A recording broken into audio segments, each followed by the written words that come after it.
Morning students, आज हम first chapter के अंकित क्वेश्चन लगाने के लिए उपस्थित हुए हैं और आपको अंकित क्वेश्चनों को लगाने में बहुत ज़्यादा दिक्कत होती है।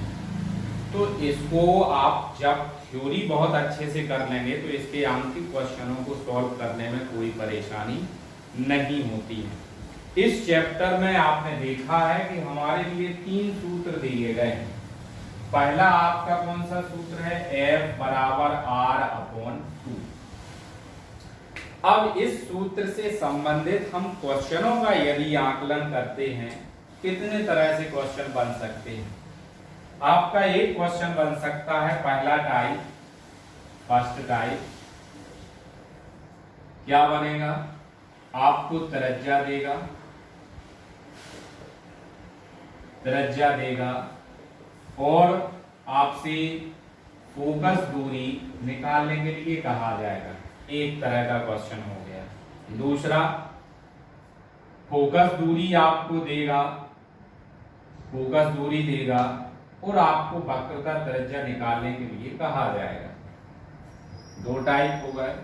तीसरा टाइप यहाँ आपका, यही आपको ये मात्रक में भी कंफ्यूजन कर सकते हैं।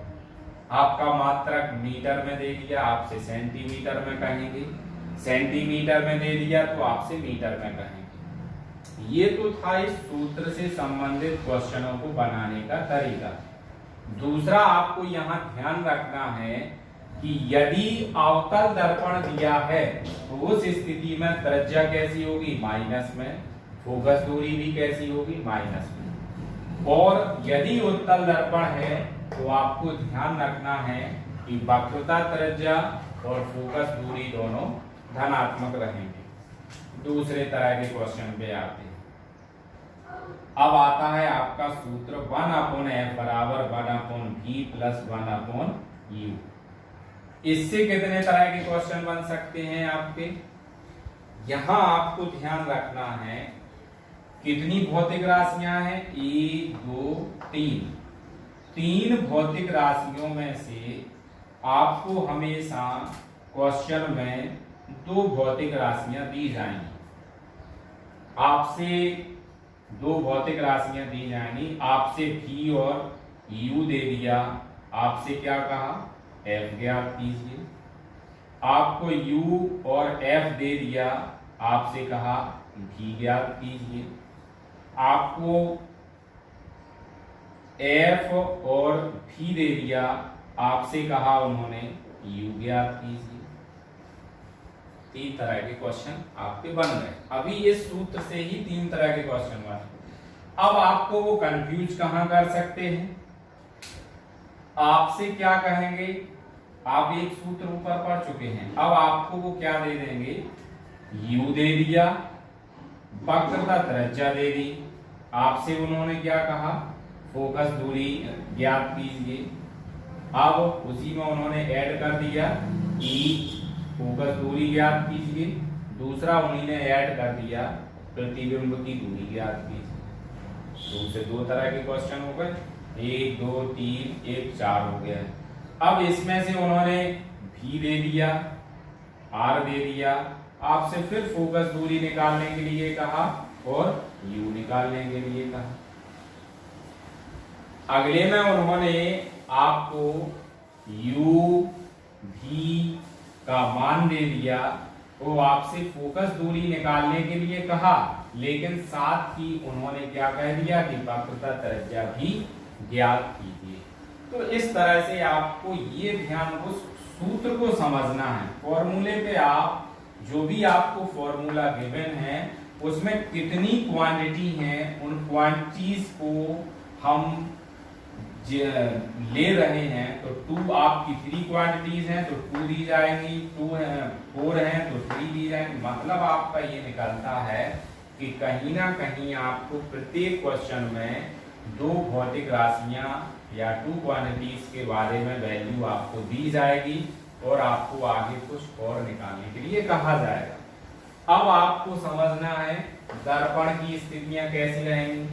यदि अवतल दर्पण है तो F R U V तीनों नेगेटिव रहेंगे। यदि उत्तल दर्पण है तो u आपका नेगेटिव रहेगा। यदि आपका प्रतिबिंब आप u v और u r f को सॉल्व कर रहे हैं और v का मान धनात्मक आ जाता है तो उस स्थिति में आप ये कहते हैं कि प्रतिबिंब दर्पण के पीछे बन रहा है और यह वास्तविक ना होकर के कैसा होगा, आभासी। तो जब अवतल दर्पण हो और u का v का मान कैसा आ जाए, प्लस में, और आपका जब ये प्लस में आएगा तो आप इसको क्या कहेंगे, आभासी। और आभासी के साथ इसमें क्या कहेंगे कि दर्पण के पीछे बनेगा। अब तीसरे सूत्र पर आते हैं। आपका दिया है m बराबर I अपॉन O बराबर में v अपॉन u। आपको ये ध्यान रखना है, यदि अवतल दर्पण दिया है तो m का मान आपको माइनस में यहाँ लेकर करके सॉल्व करना है। अब टाइप उन्होंने आगे बढ़ा देंगे, वो आपको u v के मान दे देंगे और I का मान दे दिया। हो सकता है आपसे f का मान निकालने के लिए कहें तो इस क्वेश्चन को और वो आगे जोड़ देंगे, आवर्धन निकालिए। इसके बाद आवर्धन निकालने के लिए आपसे कहने के बाद आपसे हो सकता है ये कहा जाए कि यदि वस्तु की लंबाई दोगुनी है तो उसका प्रतिबिंब कितना बड़ा बनेगा। इस तरह से वो गुना करके भी आपसे क्वेश्चन कह सकते हैं। तो जब आप इन सूत्रों को पहले थ्योरी पढ़ें, सूत्रों को आप सही तरीके से समझें कि इन सूत्रों में आखिरकार दिया क्या क्या है, वो किस तरह हमें उपयोग करना है। यहाँ आपका अवतल दर्पण है, यहाँ माइनस का ऑलरेडी लगा के चलते हैं। यदि आपका उत्तल दर्पण होगा तो यहाँ हम माइनस लगा के नहीं चलते हैं। बाकी आप तो पूरा समझ चुके हैं। Thank you. इसके बाद हम आंकिक क्वेश्चनों को सॉल्व करेंगे।